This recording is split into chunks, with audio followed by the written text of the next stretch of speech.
Olga es una mujer con carácter, en el sentido positivo de la definición, con mucha personalidad, que es feminista en la práctica. Quiero decir, es una mujer que no necesita reivindicarse ni por su género ni por lo que hace. Es muy solidaria con sus amigos, muy cariñosa. Tiene mucho que envidiar Olga. Por la Gran Canaria 2, rumbo norte, viento este. 1-1 primera, marca Moya es el sitio donde nacieron mis padres. De alguna manera es mi procedencia, aunque yo nací en Las Palmas, pero es donde pasé grandes momentos de mi infancia. Y casi todos tenían que ver en algún momento con la música, porque la familia, sobre todo la familia de mi padre, es una familia muy musical. Yo recuerdo que el mejor momento del domingo era cuando mi padre descolgaba la guitarra de la pared, a la que muchas veces le faltaba alguna cuerda, pero daba igual, y él empezaba a cantar, ¿no? Y yo me acuerdo de sentarme en el suelo y para mí aquello era el sueño de mi vida. No sé cómo explicártelo, no es que yo quisiera ser, es que yo era. O sea, yo me recuerdo de niña y yo me sentía una artista. Soy músico porque nací así y porque era mi bendición y mi condena, ¿no? Imagínate, cuando era una niña, que ya como a los 10, 11 años, un día me planté y les dije, yo voy a ser artista, ¿no? Yo voy a ser cantante, yo voy a ser músico. Pues como todos los padres, con el miedo supongo que con el miedo al fracaso, ¿no? Con el miedo a que te desilusiones, a que no consigas aquello. Pues yo recuerdo que mi madre colgó su bolso y me cogió la mano y me llevó al psicólogo del colegio a explicarle que es que su hija quería ser músico. En ese momento, cuando tienes una niña que lo tiene tan claro, para unos padres que estaban lejísimos de esta profesión, pues era un problema, ¿no? A ver cómo ellos afrontaban eso. Yo tuve la suerte de educarme en un colegio, el Árbol Bonito de Las Palmas, donde una parte esencial de la formación era la música, eran las artes en general, pero sobre todo la música. Entonces era un colegio donde, por ejemplo, había un teatro. Entonces eso para alguien que quería ser artista era como el sitio más mágico del mundo. Y después tuve la suerte de encontrarme con un ser humano maravilloso, que para mí fue como una segunda madre, que se llama Sor Flor Araña, que creyó mucho en mí. Ella me ayudó a estudiar, a prepararme. Sí es verdad que la formación, el trabajo, la preparación es fundamental para que, si la fortuna pasa por tu puerta, llegues en buenas condiciones y sabiendo qué quieres hacer, etcétera. Esa formación me la dieron, me la ayudaron mucho a procurar en el colegio, así que fue una infancia muy feliz, muy feliz.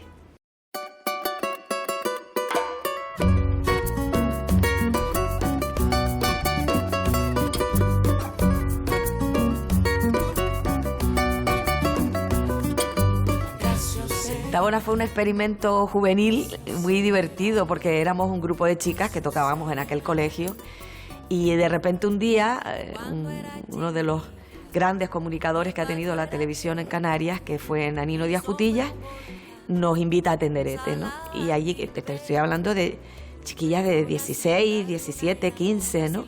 Y eso, sobre todo, a mí personalmente me sirvió para que el siguiente paso, que fue el definitivo en mi vida, que fue encontrarme con Manuel González de Mestizay, digamos que a través de Tabona es donde él me conoce y me contacta y empieza una relación a partir de ahí, ¿no? Una relación de trabajo. La había oído cantar en televisión y después la vi en directo en un concierto al que alguien me invitó en el Teatro Pérez Galdós, el Teatro de Las Palmas de Gran Canaria. Y la impresión en ambos casos fue inmediata. Yo sentí que me encontraba, aunque era muy joven, con alguien que tenía unas condiciones, unas cualidades y una actitud ante la canción, ante la interpretación, que me parecían impresionantes. Mi única virtud quizás sea un cierto instinto para reconocer otros talentos. Un hermano de vida, porque en tantos años de de estar juntos no es trabajar, es mucho viajar, es mucho pensar, es mucho acompañar la vida del otro cuando ha tenido parejas, cuando se han acabado, cuando han nacido los hijos de cada uno. Es esa sensación de familia, ¿no? De ir asentando familia. La familia finalmente, la que te tocó, no se elige del todo, ¿no? Pero la familia que eliges, esa se vuelve una roca, ¿no? Y esta es una roca muy sólida. Vámonos los dos a besar la más linda graciosera. Recuerdo un barullo de ideas, ¿no? Porque por un lado te sentías cómodo en las islas, ¿no? Era el territorio que controlábamos, estábamos allí pues muy asentados.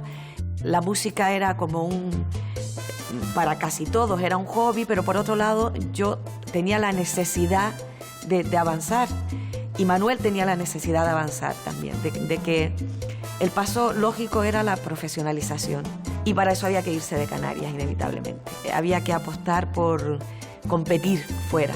Aquello era un grupo, cuando ella llegó era un grupo de jóvenes, gente aficionada.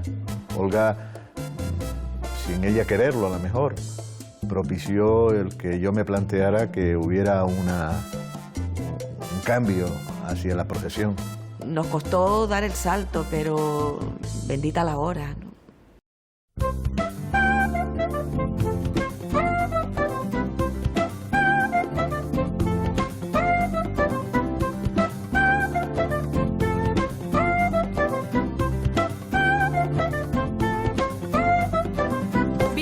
Atocha 53 junto a la vía de un viejo. El primer año en Madrid fue durísimo, terrible, porque costaba enhebrar, ¿no? Costaba enhebrar. Y nos fuimos, efectivamente, nos vinimos a Atocha 53. Era un piso de bohemios tardíos y fue una aventura, pues en principio, ahora vista con el tiempo, un poco alocada. Necesitábamos vivir esa aventura. Efectivamente hacer de la música la profesión, porque era lo que nos pedía nuestra circunstancia, nuestro proceso creativo, nuestro espíritu. Manolo escribiendo es muy autobiográfico y escribió un tema que se llamó así, donde digamos daba fe notarial de cómo era nuestra vida en esa casa. La alegría salió al balcón, buscando el mar donde me crié, vivo en Atocha 53, con una pena que usted no ve, ya la alegría salió al balcón, buscando el mar donde me crié. Y lo recuerdo con mucha ilusión porque llegábamos con ganas de hacer muchas cosas, como así pudimos hacerlas, pero con mucha soledad, ¿no? El primer año, mucha soledad. De hecho, yo creo que en todo el territorio peninsular en general, salvo alguna periferia como Galicia, donde se entiende muy bien lo que hacemos musicalmente en Canarias o desde Canarias, Canarias se ve lejana, o se ve poco, o se ve difusa. Eso quizás ha sido lo que más ha costado. Por eso tenemos mucha más proyección tanto en América Latina como en América del Norte que en la península, porque es muy complicado explicar quiénes somos culturalmente. Para nosotros es más fácil entrar a veces en el territorio de la world music, que es al que de manera natural pertenecemos, la música que hago con Mestizay. Es más fácil entrar en grandes festivales de sitios remotos, como puede ser el Rainforest de Malasia, que de repente entrar en algunos festivales de world music que se puedan hacer en la península, porque se da la paradoja de que no somos suficientemente exóticos como para entrar en ese tipo de festivales y no somos suficientemente identitarios con lo que se entiende por música española como para entrar por esa vía. En América hacemos normalmente 2 giras al año, más o menos depende de qué países visitemos, porque aquello es inmenso, entonces vas acotando, pues a lo mejor un año haces Argentina, Uruguay, Nueva York, llevamos unos años que casi todos los años hacemos, o hacemos Nueva Orleans, Nueva York, Nuevo México, Nueva York. Es como más natural, ¿no? Es como nuestra proyección natural es en todo ese mundo. También a la contra, el flamenco y todo lo que toca el flamenco, me refiero, en España se hace pop con tinte flamenco, se hace rock con tinte flamenco. Digamos que en Canarias eso es complicado que entre, porque no es el lenguaje que más manejamos, ¿no?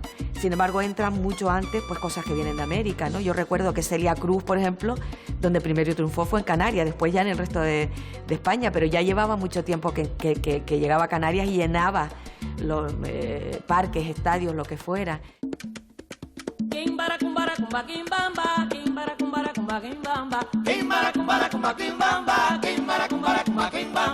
Yo conocí en un festival, una vez que ella actuaba, yo estaba en Tenerife dando una charla y entonces a través de una amiga de Tenerife nos conocimos y luego en uno de esos ella hizo un espectáculo y se llamaba Mujeres, unos conciertos, y me pidió por qué no me iba con ella. Digo yo no sé cantar y tal, y dice, pero tú recitas poemas.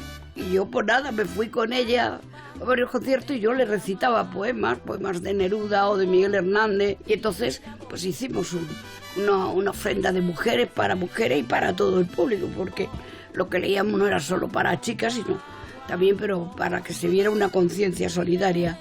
Los musicales a los que nosotros nos hemos aventurado, bueno, nosotros empezamos con Querido Néstor, porque Néstor Álamo era el León Quintero y Quiroga de la canción canaria, ¿no? Él fue como el padre de la canción canaria en ese sentido. Tenía mucho talento, gente con mucho talento, pero vamos, de medios, lo ves hoy, pasados 25 años, y era como muy espartano todo, ¿no? Mujeres con Cajones fue un proyecto estupendo que dirigió mi amiga Albita Rodríguez y que estrenamos en Miami con Eva Young, la peruana Eva Young, que es la reina del landó, de la música afroperuana. Y efectivamente fue mi primera nominación a los Grammy, que fue muy linda, pero además pudimos llevar de gira, era un concierto donde alrededor del cajón peruano montábamos repertorios de las tres orillas, del Caribe, del Pacífico, de Perú y de Canarias, ¿no?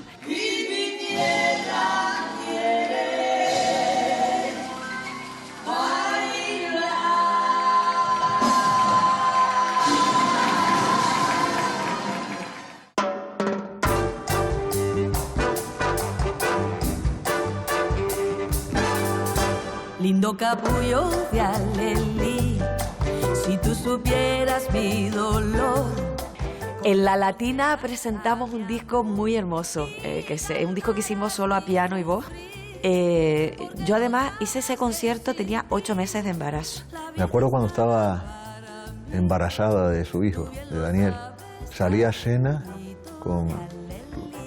lógicamente con el vientre, y esa circunstancia de verla pues, prácticamente a punto de parir, pero a la vez entregándose con toda la sangre del mundo al público que la escuchaba, La Latina aquí en Madrid, pues a mí me impresionó. Tenga fiebre, tenga dolores, tenga un niño en la barriga, Olga siempre canta con la verdad en la garganta. Pero recuerdo el final de ese concierto como el suplicio mayor, porque claro, ahí fui yo monísima, con mis tacones estupendos y con una barriga de 8 meses, y yo a medida que avanzaba el concierto me daba cuenta que las piernas no me aguantaban, y terminé pensando, si canto una canción más, me quito los zapatos y la gente lo va a entender, pero pudimos acabar bien. Pero tengo un recuerdo imborrable de ese concierto, de muchos que hicimos en Madrid, en la Sala Galileo, en la Plaza Mayor.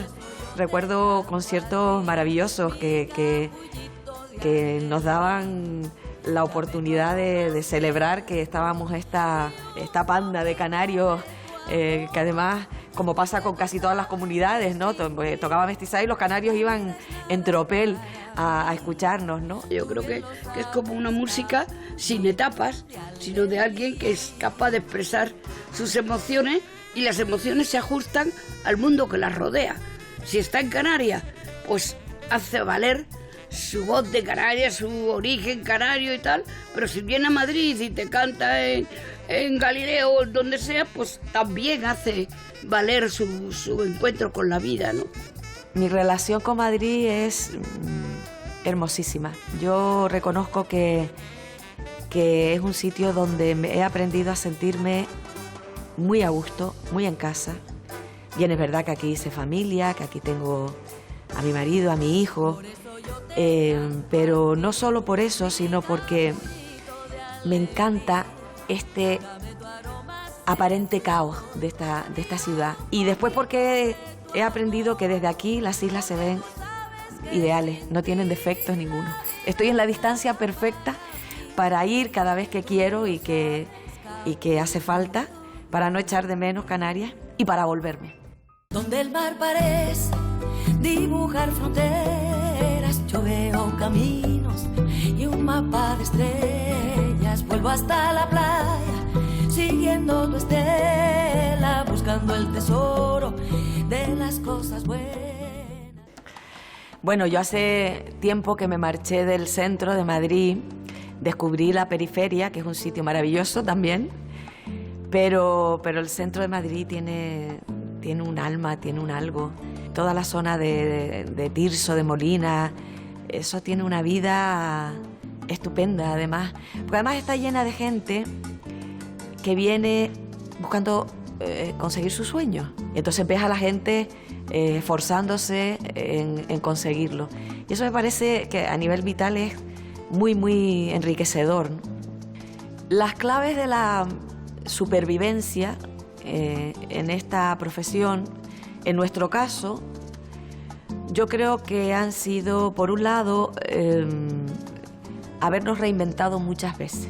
Nosotros no nos hemos acomodado en eso, primero que nada porque nos aburriríamos nosotros mismos muchísimo, pero después porque aburres a los demás. Yo cuando escucho el quinto disco de cualquier artista y me parece que ya lo escuché todo en el tercero, yo no quiero que pase eso con lo que nosotros hacemos. Nosotros no queremos que pase eso con lo que hacemos. Y luego quizás el otro factor sea que cuando la industria, lo que conocemos como industria discográfica, etcétera, se vino abajo, nosotros nos reconvertimos pronto en una pequeña unidad de autoproducción, pequeña pero eficiente, que nos ha permitido producir nuestros propios discos, nuestros propios espectáculos. Pues estamos en pleno proceso de saber eso, de saber qué se ha ganado y qué se ha perdido con esa caída de lo que conocíamos como industria musical, esa debacle, y esta irrupción que todavía no sabemos muy bien en qué va a derivar de la música a través de las redes, a través de las plataformas. Corremos el riesgo de que la gente, el público, considere que lo que está en la red no tiene valor. Y eso es un terrible riesgo que corremos los músicos, porque nosotros somos la música que hacemos. Tendremos que encontrar la fórmula para que la música siga teniendo valor, porque si no terminaremos oyendo exclusivamente aquello que ya se hizo. Nos salva de todo un concierto en directo. Eso es insustituible, pero ni siquiera es lo mismo que ver un concierto en televisión o en internet. No tiene nada que ver. Un músico al final está trabajando con emociones. Ausencia quiere decir olvido, decir tinieblas, decir jamás. Las aves suelen volver al nido, pero las almas que se han querido cuando se alejan no vuelven más. Es muy importante saber exactamente, saber subirse y bajarse de los tacones. Es muy importante no ser tan normal que no le ofrezcas a la gente nada especial cuando estás en el escenario. Yo creo que uno tiene que salir al escenario sintiéndose la reina de Saba, porque el público espera de ti que durante 2 horas le hagas sentir que lo que está pasando ahí arriba es especial y ese poderío hay que tenderlo y desplegarlo. Y luego hay que saber quitarse los tacones, hay que saber volver a la normalidad. Cuando tú te subes a un escenario, quien está enfrente es alguien a quien tú tienes que convencer, a quien tienes que conquistar. Y eso no lo hace solo una melodía, no lo hace solo una canción, lo hace un intérprete o una intérprete que es capaz de seducirte, de atraparte, de cogerte el corazón, tirarte al suelo y volverte a levantar. Ella es capaz de ponerse en un escenario, pero desde luego lo que menos te imaginas en la vida de ella es subir a los tacones. Por lo tanto, saberse bajar de los tacones, saber dejar lo que es el público, lo que es la canción, lo que tú quieres agradar y encontrarte contigo mismo. Siempre he tenido una relación muy de mujer, muy de afecto y muy de conciencia, ¿sabes? Entonces, que no se ha subido a la barra porque sea un artista ni tiene que buscarse otro papel.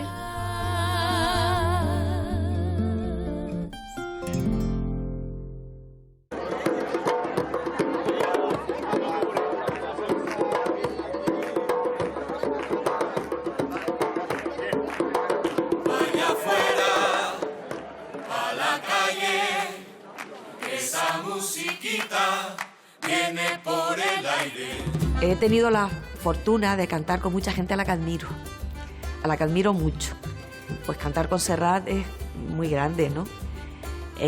O con Omar Portuondo, con quien pude hacer 2 conciertos y a quien yo he admirado siempre muchísimo. Me parece que es la elegancia cantando. Pero si me tengo que quedar con 2, quizás me quedaría con 2 cantadores de mi tierra. Yo tuve la suerte enorme de poder cantar con quien me parece que es el cantador tradicional más grande que ha tenido Canarias, que fue Dacio Ferrera, y Luis Morera, el cantante de Tauriente, que a mí me parece que es alguien único. Son voces que son únicas e irrepetibles y que seguramente pasan generaciones hasta que vuelvan a aparecer cantores tan rotundos, tan auténticos, ¿no?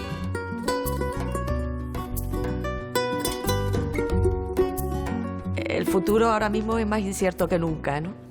Porque uno hace previsiones y luego llega algo como lo que estamos viviendo y te da un revolcón y todo se mueve. Pero bueno, si hacemos una proyección, tanto por lo que llevamos como por lo que nos pueda quedar de vida, digamos, activa en la música, yo creo que tenemos todavía 4 o 5 discos importantes en nuestra vida que hacer, ¿no?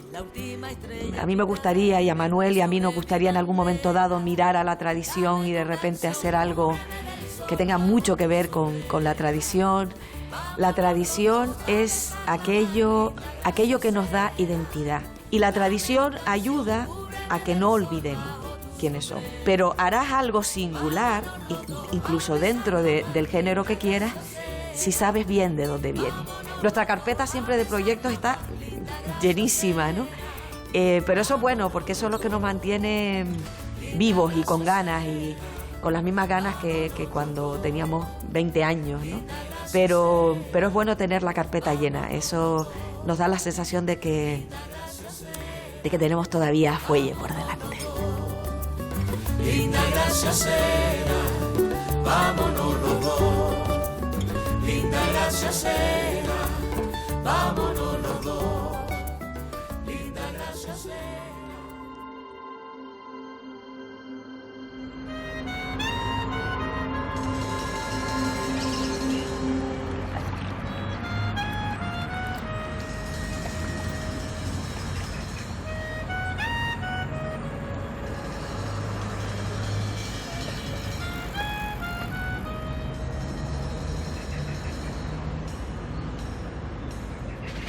Fernando Delgado es seguramente un pequeñajo extraño, demasiado poco llorón,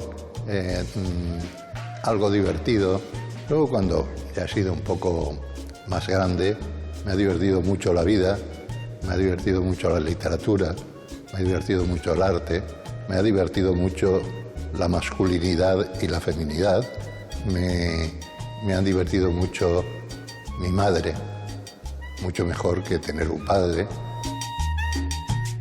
He sido un niño muy feliz que fui un niño muy feliz en una tierra bastante feliz, sobre todo por el mar. El mar fue para mí un verdadero tesoro, y es que yo creo que cualquier insular tiene naturalmente la existencia del mar, el gusto del mar, meterse en el mar, salir del mar, vivir el mar, mirar al mar. Por eso vivo en Valencia, junto al mar, rodeado del mar. El mar es una verdadera ilusión, y entonces es una ilusión, digamos, compartida, que no puede ser un territorio de tristeza. Nunca fue un territorio de tristeza. El mar siempre fue un espacio abierto. Es como si tuviera otro cielo.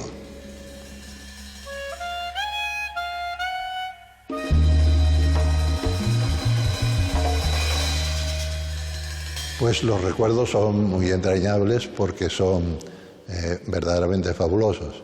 Pero también es verdad que en aquellos años, en los años 50, la capital, Santa Cruz de Tenerife, en la que yo vivía, era una capital con centro, pero tenía piedras, no tenía asfalto, no había coches casi, no existían coches, de manera que a veces hacíamos hogueras de San Juan y encendíamos los fuegos con toda libertad, dejando que pasara algún extraño coche por el centro mismo de la propia ciudad.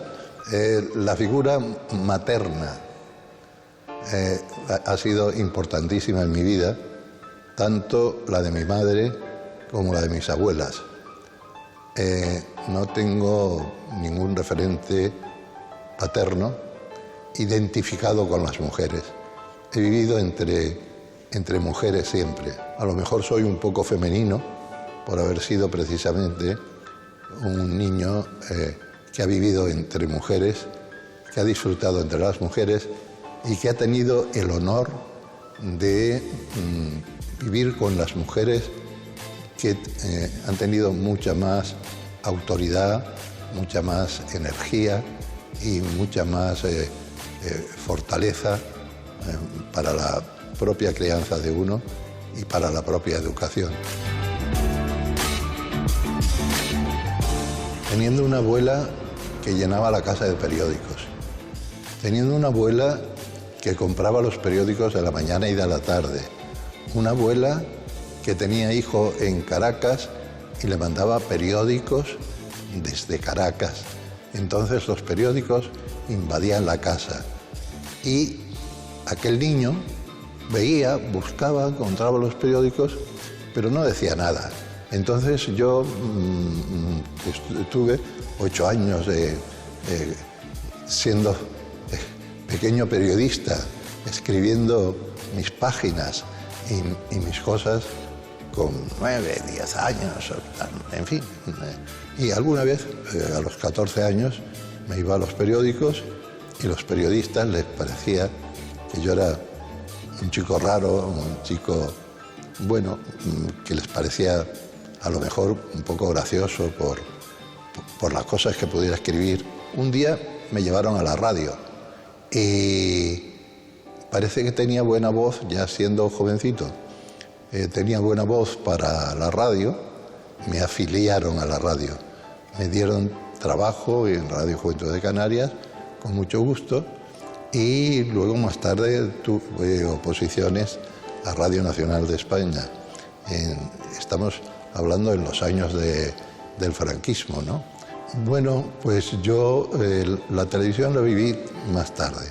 Yo en realidad estuve muy identificado con Radio Nacional. Bueno, la verdad es que ya no entiendo qué son los medios de comunicación, en el sentido de que hay medios de comunicación insólitos, hay otras televisiones abusivas, hay otras televisiones aguerridas. Es cierto que habrá mucha gente de izquierdas y mucha gente de derechas que pueda defender determinadas televisiones, determinadas cadenas, determinados discursos verdaderamente espurios, discursos verdaderamente ramplones, tanto por parte de la derecha como por parte de la izquierda, ¿no? Luego, es verdad que la televisión pública española ha sido en buena parte limitativa, ¿no? Tanto en la izquierda como en la derecha. No lo ha sido tanto, lo diré con tranquilidad, en los tiempos de José Luis Rodríguez Zapatero. De todas maneras, fue una televisión, la anterior, aquella que uno vivió, un poco lanzada por la renovación, quizá de la democracia, en fin, fueron periodos completamente distintos, ¿no? Bueno, yo nunca he sido muy batallador político, he sido siempre una persona ponderada en lo político y debo considerar que Radio Nacional de España, los profesionales de Radio Nacional de España, los periodistas de Radio Nacional de España, eran periodistas verdaderamente vivos, serios, rigurosos, con los que nunca hubo ninguna dificultad. Alguna vez tuve alguna molestia con un ministro que no me gustó nada y bueno, a lo mejor él incluso quiso que me despidieran, pero no lo consiguió. Pero es verdad que a lo mejor, bueno, todos éramos un poco limitativos, ¿sabes?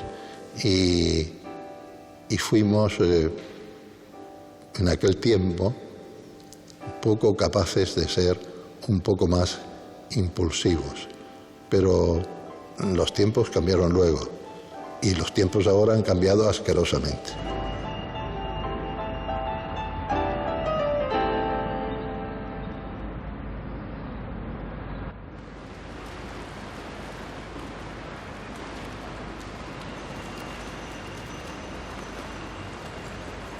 Mi abuela llegó a ver publicadas mis novelas y mi madre fue la única que no pudo ver la primera novela, que fue la novela Tachero, una novela con la que me dieron un premio en Canarias.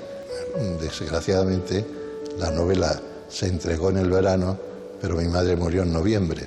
Pero sí mi abuela, que era una buena lectora de novela o de periódicos o de lo que fuera, porque tener un ojo solo y leer tanto, ya se las gasta, también.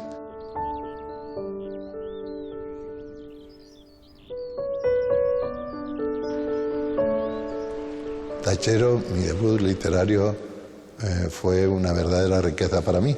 Antes yo había escrito libros de poemas. Yo iba más de poeta que de novelista. Pero también es verdad que en aquellos tiempos de la novela éramos muy modernos y Tachero fue una novela fragmentaria, pseudopoética, que podía gustar, ¿no?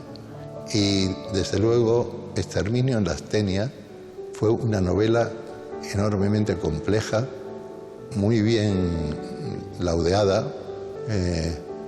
José Manuel Caballero Bonal, por ejemplo, hace un elogio extraordinario y esa gran novela que obtuvo el premio Benito Pérez Galdós fue para mí verdaderamente entrañable. No la he vuelto a leer. Yo no leo ya nada de mis novelas. Pasé incluso un tiempo en que dejé de leer parte de mi poesía. Del mismo modo también que es verdad que estoy penetrando en una novela que se llama Todos al infierno. Esa novela Todos al infierno tiene un título de Luis Berlanga, que era Todos a la cárcel, de mi querido amigo Luis Berlanga, ¿no? Esa novela es una novela, bueno, un poco terrible desde el punto de vista de la política asquerosa y de una política asquerosa que tiene que ver con una comunidad española determinada y que más que ponerle el nombre de Valencia, que no se lo hubiera querido poner nunca, pues puede tener algún nombre distinto y algún nombre muy variado. No tiene nada que ver Valencia con lo que Valencia tuvo que ver con la corrupción, la podredumbre y el asco. Yo no he dejado de tener nunca una vinculación de la literatura con el periodismo, porque he llegado a tener, fíjate, tanto en El País, donde publiqué muchas páginas los domingos, como en Prensa Ibérica, en los periódicos de Prensa Ibérica, donde publiqué a diario. Yo fui fundador de Radio 3, el primer director de Radio 3, y en fin, fui director de Radio Nacional de España 2 veces, fui también director general de Teleexpo en la Exposición Universal de Sevilla, de manera que no he podido dejar de estar satisfecho con todas esas producciones y con todas esas cosas que he hecho en el ámbito del periodismo. Una vez dejas de ser un empleado del periodismo, pues ya te jubilas y entonces lo que haces es tranquilamente escribir los artículos que te apetece, dar las conferencias a las que te pueden invitar.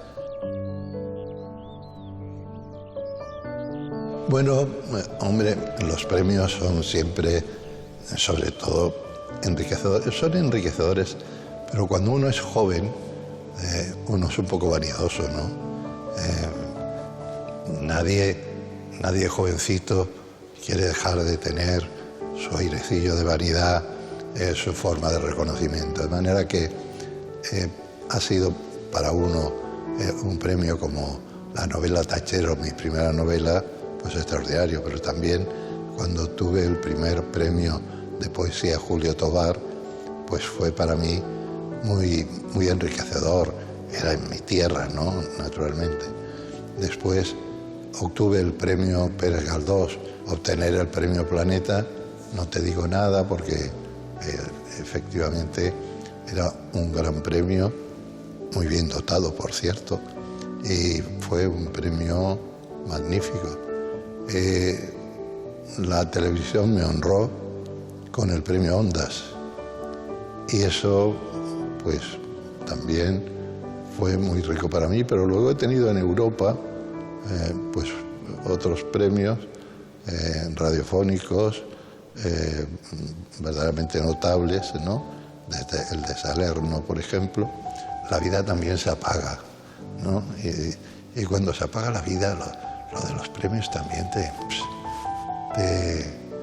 Ahora, si los premios están bien dotados y tienes una buena repercusión económica, no te puedes quejar, de manera que debes de estar muy contento.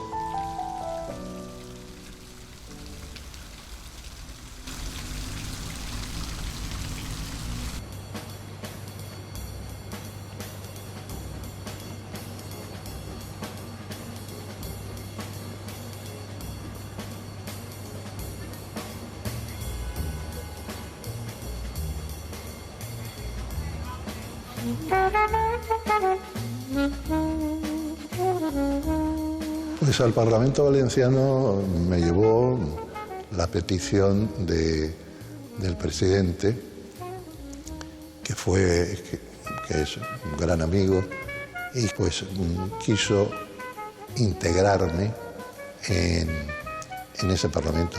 Pero en cualquier caso fui reconocido como segundo parlamentario en aquellas Cortes, donde estuve francamente muy a gusto, ¿no?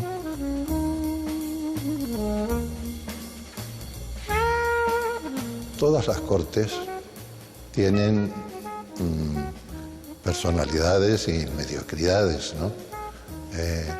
Todas las cortes tienen listos y tontos, ¿no? Lo que siempre resulta malo es tener un ordinario o una ordinaria en la elocuencia oratoria. Aquí no lo tenemos mucho, ¿no? De todas maneras, yo no quiero estar en la política activa, ni quiero ser miembro de la política activa, ¿no? Yo lo que quiero es la reflexión política y, en cualquier caso, si esa reflexión política parte algo o se me necesita para algo, pues lo hago con muchísimo gusto. Bueno, yo creo que no hay mucha voluntad literaria, aunque hay gente que efectivamente son magníficos lectores de novela y estupendos lectores de poesía, ¿no? No es lo más abundante, seguramente porque están muy ocupados con aspectos, digamos, aspectos más políticos o económicos que les impide cualquier inspiración poética o que les impide cualquier gozo literario. Eso yo creo que abunda en todas partes y abunda también, puede abundar también en el Parlamento.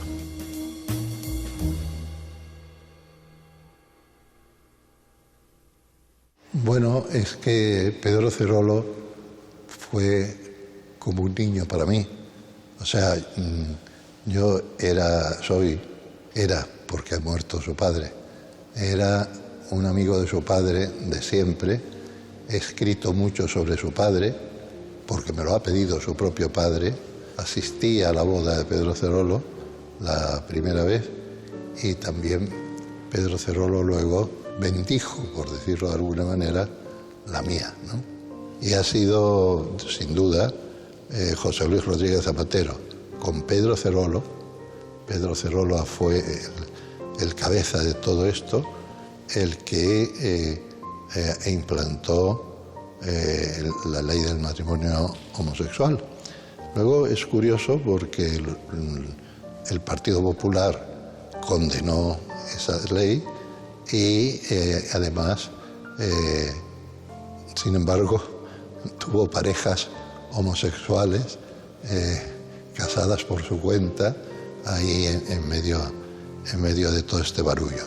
Las cosas en ese sentido yo creo que han ido cambiando, que han ido transformándose en el sentido de que la normalidad existe, ¿no? De manera que evolucionó esto de un modo completamente distinto.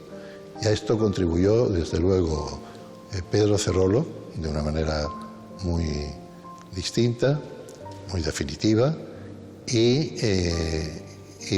José Luis Rodríguez Zapatero como presidente del gobierno, ¿no?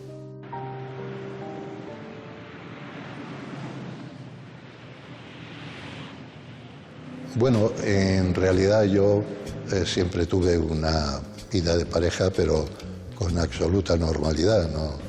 No tuve ningún requerimiento por parte alguna, pero sin embargo es verdad que fue muy reprochado por parte de los socialistas y de la izquierda y tal. Era muy reprochada la homosexualidad y las parejas homosexuales o sea que no era cosa de la derecha solo, era cosa de la izquierda también. En realidad yo llevaba un plano de discreción absoluto y no sé, alguna vez pintarían en un ascensor el director es maricón o una cosa de esas en algún ascensor de la radio. Pero no fue gran cosa, ¿no? Y a lo largo del tiempo, pues yo creo que algunos han tenido han mantenido siempre una posición de respeto, ¿no? Pero sí, si me hubiera sentido maltratado también hubiera mandado a tomar por saco a quien fuera, ¿no? O sea, que me da igual. Pues mira, es muy difícil saber lo que le queda por hacer uno, porque a lo mejor es poco lo que queda, ¿eh? Y a lo mejor lo que va a quedar más rápido es la crucifixión. De manera que posiblemente me coloquen en un ataúd bien vestido, guapo, me metan en un nicho y pongan una bandera gay en la lápida. A lo mejor no lo consiente, como tenemos todavía tiempo, por lo menos 20 años de aquí a la hora y en la hora de nuestra muerte, pues las cosas pueden haber cambiado mucho.